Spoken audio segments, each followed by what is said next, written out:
So trying to make an on-location video in the winter can be a real pain in the ass because you've got to pack everything in.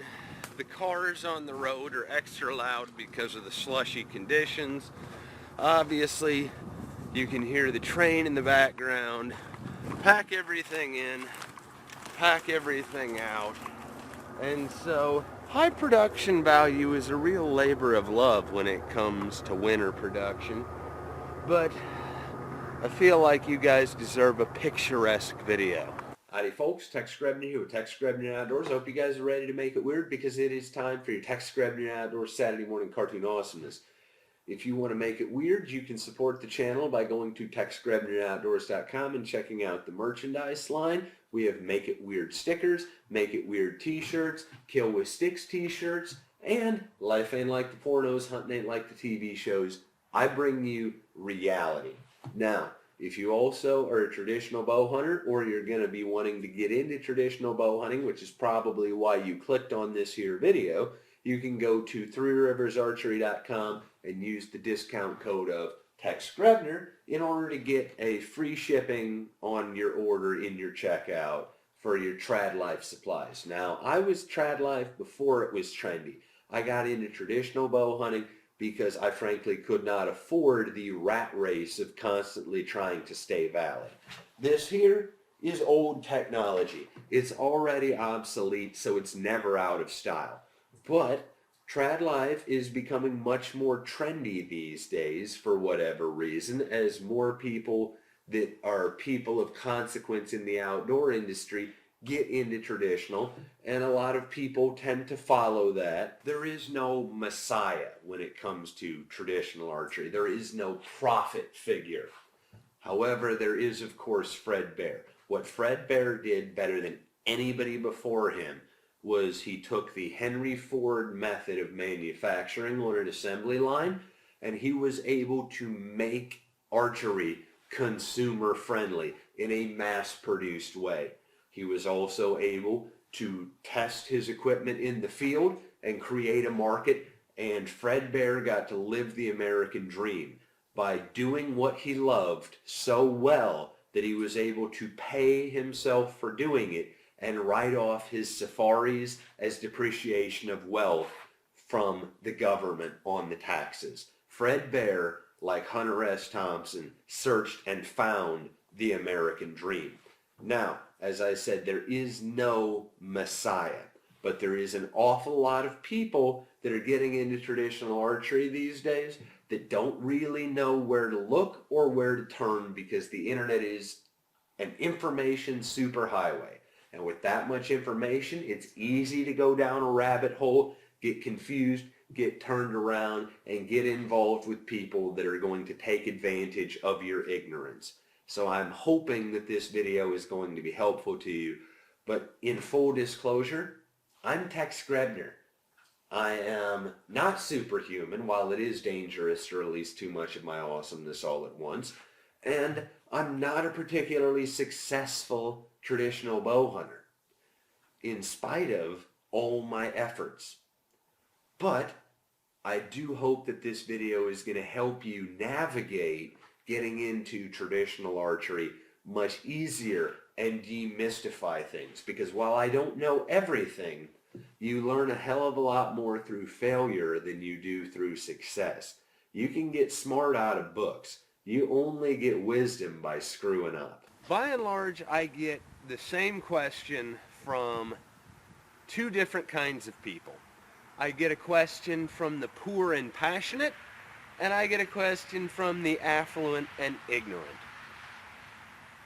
What should I get for my first bow? Because the poor and passionate person wants to get into traditional bow hunting as cheaply as they possibly can. Because they're poor, but they're very passionate. And the affluent but ignorant person, and when I say ignorant, I don't mean it to be derogatory, I'm just stating a fact. When you haven't got a traditional bow yet, you're ignorant of how much you don't actually know. The affluent and ignorant person is basically able to afford gimmicky products that they can be upsold on with features that they don't actually even understand or really need. So the answer to the question of what should my first bow be for both the poor and passionate person and the affluent but ignorant person is the same. It's not that difficult to find starter recurves that are very good quality for under $200. And that's not even including the fact that a simple eBay search will be able to find you bows under $300 that are vintage bows with plenty of life left in them, as long as you actually have due diligence to where you're actually asking the seller questions about, are there any cracks, are the limbs twisted, and so on. You can find bows with history much lower than manufacturer suggested retail on eBay that get to be your possession for under $300. All that matters is that it is a bow that is durable enough to hold together so that you're not delaminating your limbs or breaking your riser, and that you enjoy shooting. That's it. It doesn't need to be a custom bow for your first bow. It doesn't need to be an ILF bow for your first bow. And frankly, as far as I'm concerned, unless you shoot in an ILF competition, I fail to see the point of the ILF bow, because the main selling point is always, oh, well, you get this riser and then you can swap out any limbs no matter what. Well, the fact is, you can actually buy an entire other bow for the price of a replacement set of ILF limbs. They will sell you on a 40-pound ILF bow. And then if you shoot it for a while, you realize that 40 pounds isn't actually very heavy, and now they've got you, because you've got a 40-pound ILF recurve that now you're kind of tricked into buying 50-pound limbs for, because they got you to spend a whole bunch of money up front that you didn't actually need to spend. You can buy much more affordable and economic traditional bows for the price of a decent set of ILF limbs. So I don't actually see the point unless you are in a competition where you actually need all those fancy do-jigger features. Now, the truth is that there are a lot of bows on the market today that are good bows for a beginner archer. All that really matters, and I know that I'm repeating myself, but I want you to hear me. All that really matters is that the bow is durable enough and well made enough not to blow apart when you shoot it, and that you enjoy shooting it. That's it. This is traditional bow hunting.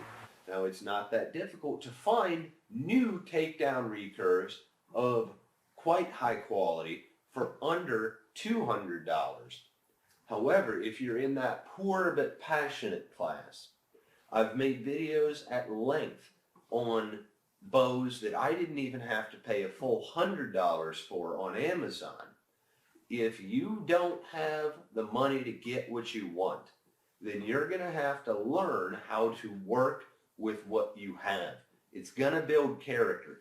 And speaking of bows under $200, I own a lot of traditional archery equipment. And the real truth is that it's not because I have a lot of money. As a matter of fact, I have made a living out of poverty.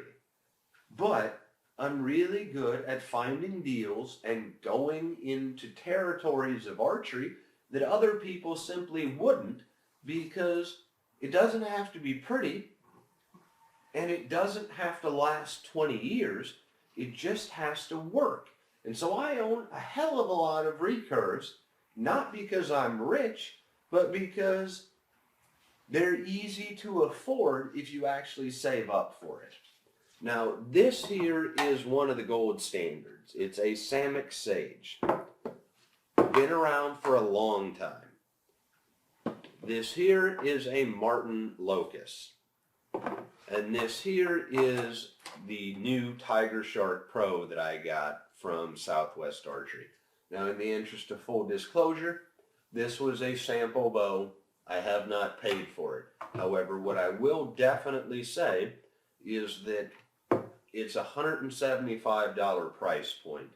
It has pinned limbs, so they're going to be really good and solid. And I believe that it is a good bow for under $200.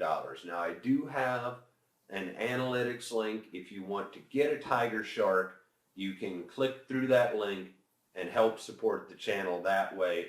But I swear to God, if I didn't think that this was a good bow that would be worth the money that you would actually pay for this bow, then I've got nothing but my credibility. I pride myself on my credibility. If this bow is a piece of crap, then we wouldn't even be talking about it other than me saying, yep, this bow is a piece of crap. Because I'm not afraid to burn bridges and make enemies. So it's not that difficult to get a good quality traditional recurve for under $200. In a lot of people's cases, the more difficult part is coming up with the startup cost, because there's bows out there if you can save up to afford them. And if you don't have what you want, if you don't have the money to get exactly what you want, well, then get a chip on your shoulder and use what you've got and learn on that until you can get something more suited to what you want, as long as it works and doesn't blow up. And I have yet to actually blow up a cheap recurve. They're not fancy. They are not necessarily comfortable. They've got some sharp corners on them, and they're a little bit louder than what I would like. But damn it, they work. And if you're just getting started, that's all you need it to do. Now, while I'm at it, people ask me about shooting at far distances.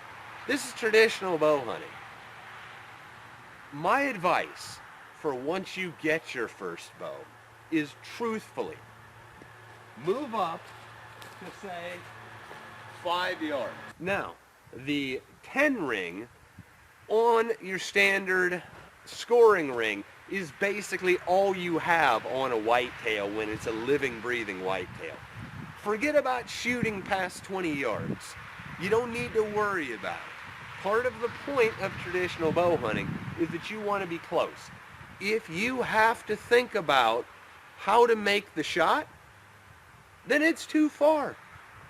Shoot at 5 yards until you can hit what you look at without thinking about it. Then move back to 10 yards, and when you don't have to think about it anymore, move back to 15 yards, and when you don't have to think about that, move back to 20 yards, and it's good enough.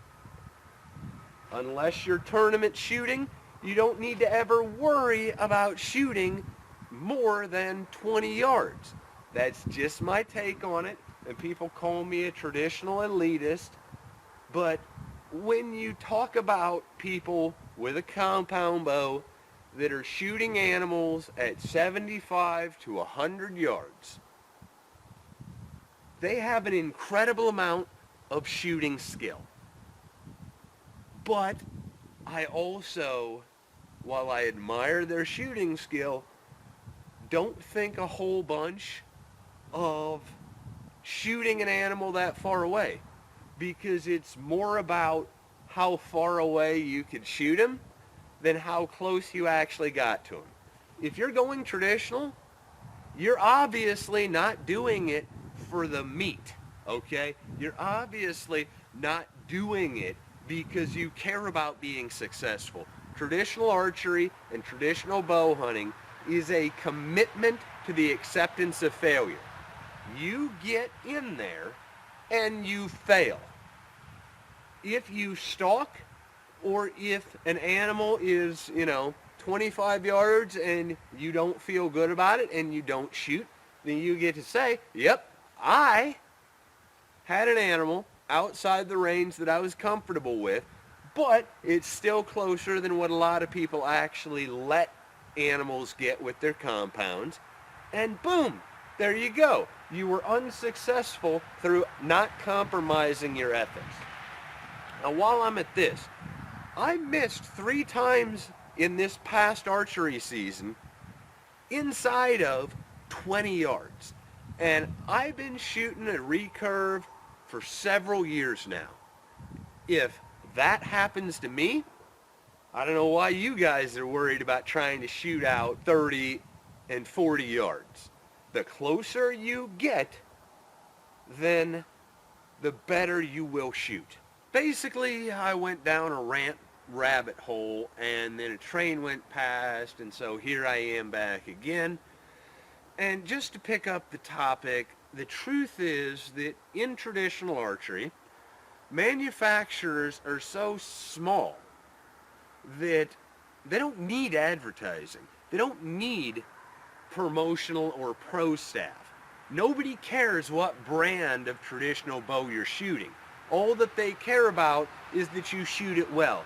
Now, your first bow doesn't need to be expensive. It doesn't need to be fancy, and it doesn't even need to be pretty. All that it needs to do is work. That's it. That's all you need, is for it to work. Now, where are the price point breakdowns? An entry-level recurve is not going to be the quality of a higher echelon of price point, because the price is going to be increased by, say, a better string that's Flemish or maybe a hybrid string, better limb materials. But with a lower price point bow, the limbs will eventually start to break down, start to lose poundage through repeated use, and eventually start to maybe twist on you depending on the quality of the glue, of the glass, of the limb materials. But you've really got to dedicate yourself to traditional archery in order to actually wear out an entry-level bow. That's just the truth. But the $300 to $700 price point bows, they are very high quality. You can buy a quality product for more money, but you cannot buy performance. You cannot pay to become a better shooter. That's just the sad, honest truth. You can't do it. I say in another video that you cannot force flowers into bloom. That's excluding the whole greenhouse, whatever. It's a proverb. Leave it alone. But you can't buy performance, but you can buy quality. And by and large on the market today, very affordable bows are of adequate quality for you to be able to learn traditional archery on.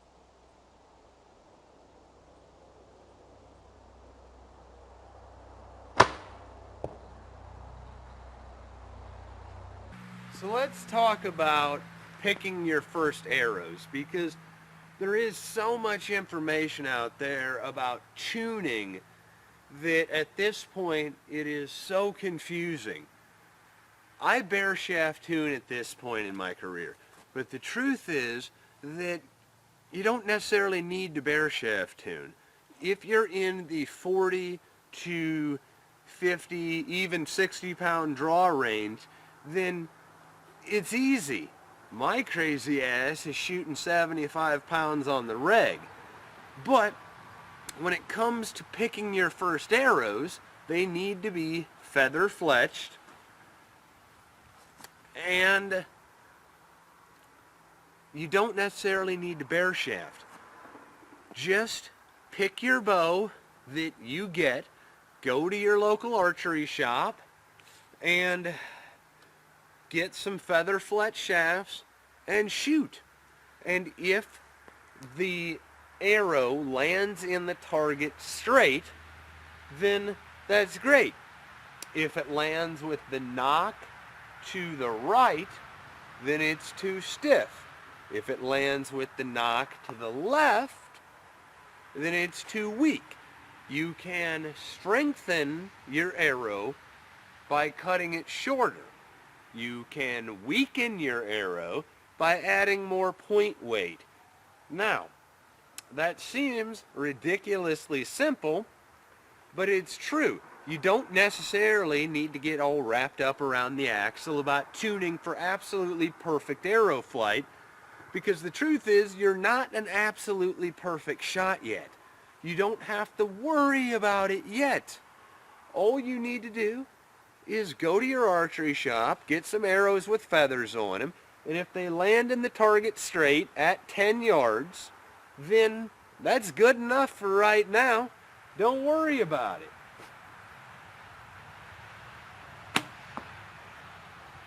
That's all you need to care about, is that if it's fletched up and it lands straight, then that's great, especially because you're new. You don't know anything about anything yet.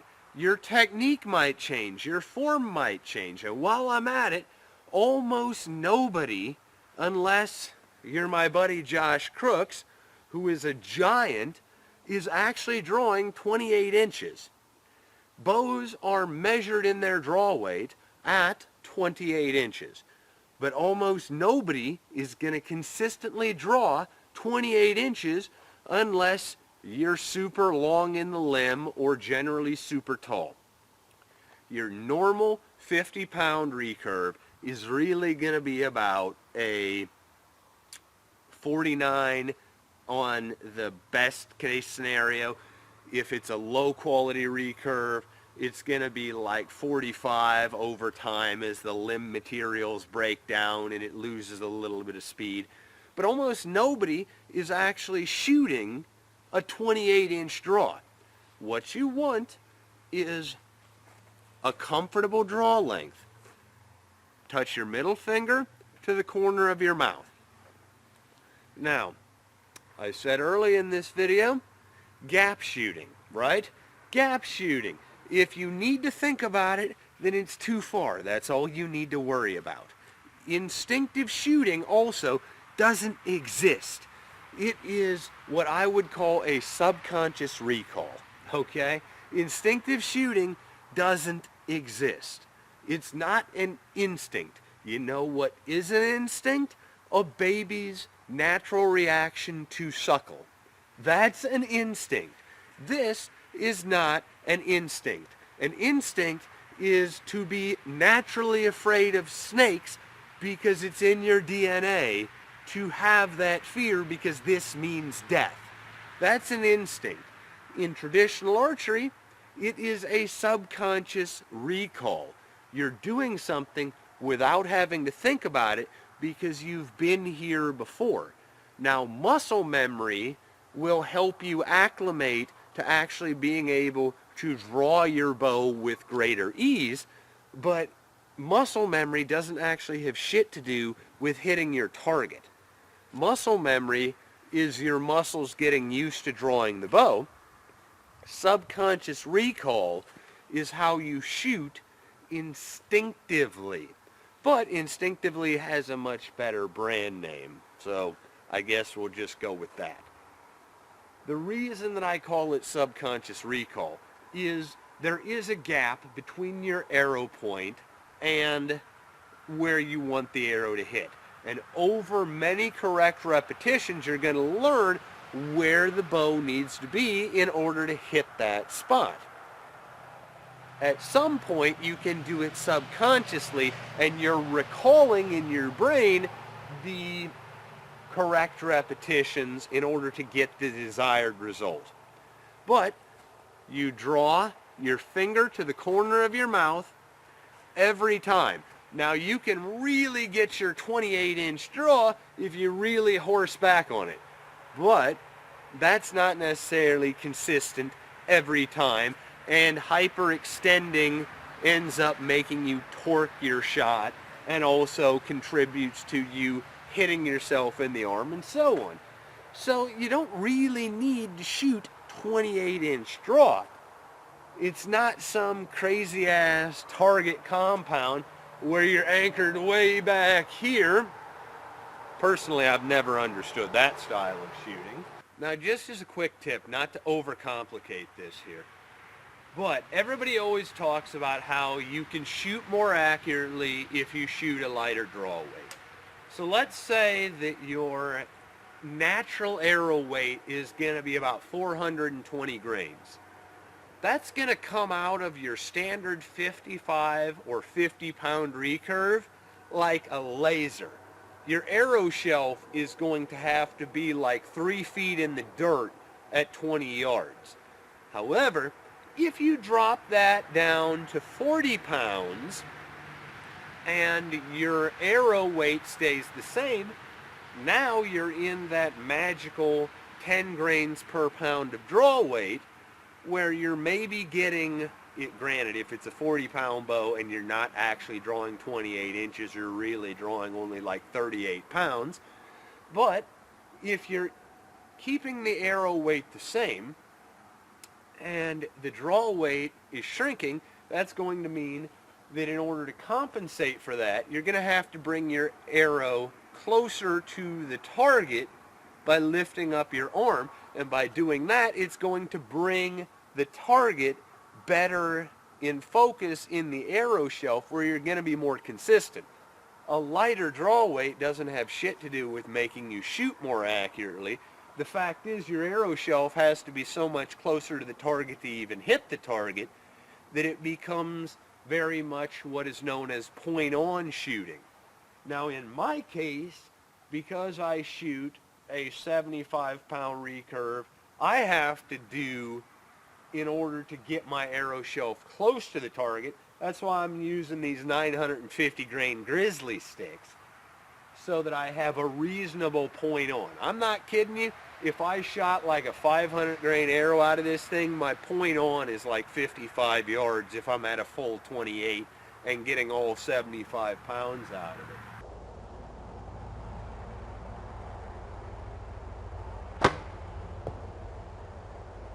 But if you shoot a heavier arrow out of a 50-pound bow, it's going to bring your arrow shelf closer to the target in your field of vision, and that's going to make you more consistent. It doesn't have shit to do with a lighter draw weight letting you perfect your form. The fact is, the arrow weight is staying the same, but the bow weight is dropping, so it's got a different trajectory.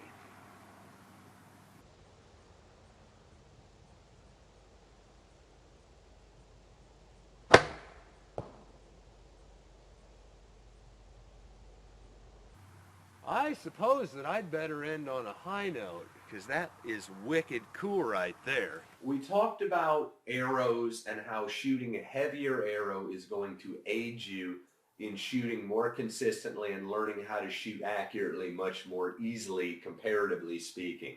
Now, a lighter arrow, assuming that my face is the target and this is the arrow shelf, a lighter arrow is going to be down here in order to get here. But if the draw weight remains constant and you're actually on your anchor point the way you're supposed to be, and you're always drawing the same draw weight, a heavier arrow is going to require the arrow shelf to be lifted in order to get the desired result. So, because we're dealing with a subsonic weapon, you're never going to outrun an animal's reflexes. It doesn't matter how slow your arrow is going, as long as your arrow has enough speed to stabilize. So with that being said, you're probably going to have your best results, no matter what your draw weight, going above 600 grains. It's also going to absorb maximum energy from the bow, so it's going to make the bow much quieter. You'll know this for sure if you've ever shot one of those 1100 grain fiberglass bow fishing arrows out of a 50-pound bow. It doesn't sound like anything.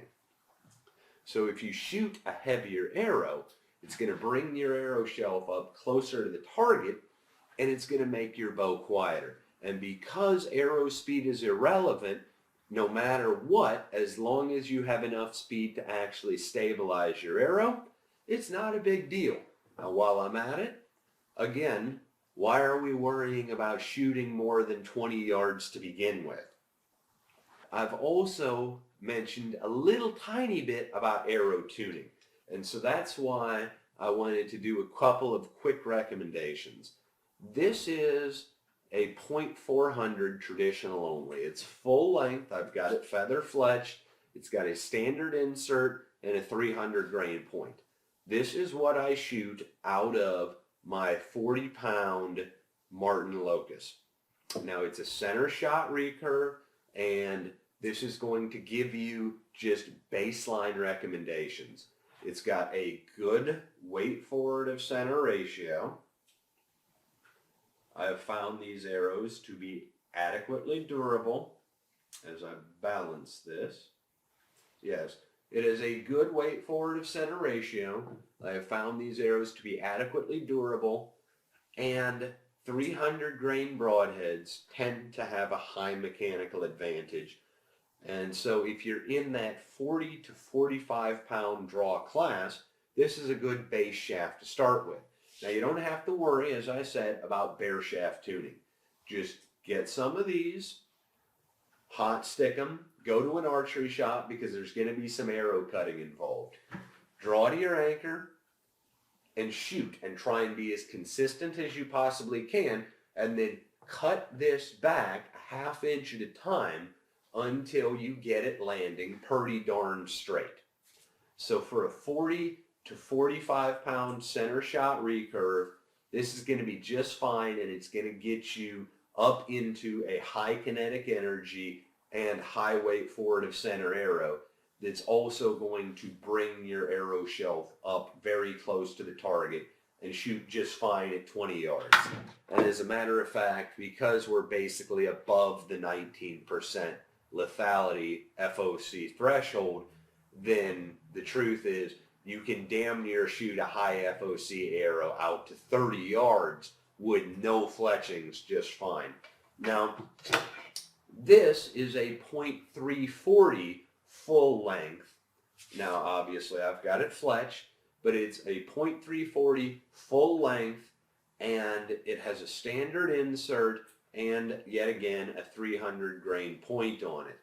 So if you're in the 45 to 50 pound class, a .340 left full length, shoot it into the target, being as consistent as you possibly can on your anchor all the time. Good release, don't drop your bow arm, whatever. Just shoot it, cut it back a ½ inch at a time if it's weak. That way, a 50 pound bow, this is going to get you above that 600 grain threshold. It's still going to be having plenty of juice going down there, but it's also going to elevate your arrow shelf up close to the target. So we're going to try and shorten up your learning curve so that your arrow shelf's not down here in the dirt at 20 yards. By God, it's up here, and you're going to be able to pretty much put your point right under the target, and it's going to help you be a lot more consistent. Now, in this shaft, this one is one that I actually have tuned up for my 60-pound Tiger Shark Pro. Standard insert, and I have it cut down.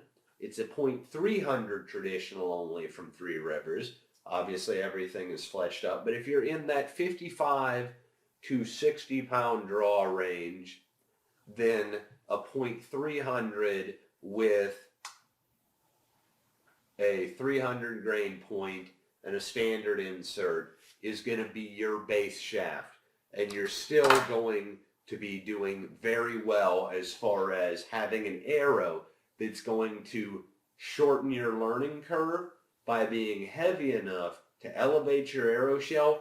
I always hear, oh, I want to shoot a lightweight arrow and I want to have a lightweight bow so that I can shoot super accurate at longer ranges and blah, blah, blah. Well, you apparently missed the point, folks. If that's your outlook, maybe traditional bow hunting isn't for you. because traditional bow hunting, traditionally speaking, is in modern times at least done at shorter ranges. And if you're shooting a lightweight arrow out of a lighter weight bow at extended distances, yeah, sure, you might be a super badass at the total archery challenge where you're shooting at ranges that only an asshole would shoot at an animal that's a living, breathing creature that deserves respect. But you can stick an arrow in foam when energy doesn't matter and ethics don't matter. But don't bring your foam ethics into my woods, because sticking an arrow into foam, not the same as trying to penetrate the vital organs of an animal. So if you want to shoot far away with a light draw, super duper accurately, and have a lightweight arrow that's going to allow you to have, say, a 40-yard point on with a 40-pound bow, then knock yourself out. But that's not something that I'm on board with.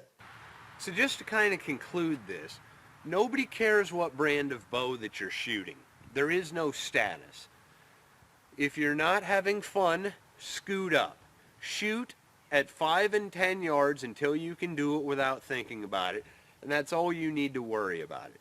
If you're not the best shot in the world, then understand your limitations and scoot up. Have fun with it. Also, when you go to buy your first arrows, get your bow and see what arrow lands straight. And eventually, once you get good enough to actually have a technique, then you can worry about how you're actually going to get around to bare shaft tuning. But when you're not good enough for your arrows to even go where you want them to, the fact that your arrow's hitting a little bit crooked isn't a big deal, because you'll be lucky if you hit anything at all to begin with. And just one final thought on this. You shouldn't do traditional archery with an expectation of success. Traditional bow hunting is a persistent commitment to the acceptance of failure. You shouldn't do traditional archery to be cool. You should do traditional archery because it is something that calls to you. You should do traditional archery because it is cool, rather than because you want to be cool. There's only one Fred Bear. There will never be another Fred Bear. Don't try and be the next Fred Bear. Don't try and be the next Tex Grebner. Be the first you. Don't mind me, I'm just a minister of darkness for the gospel of the savage.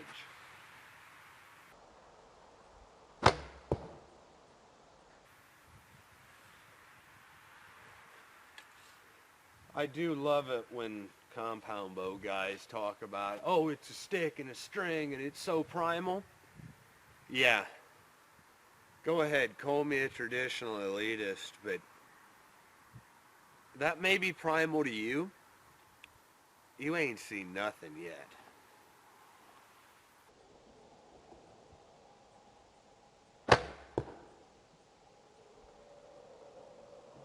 As I said at the very beginning of this episode, there is no bow hunting messiah. There is no messiah figure. There is no chosen one.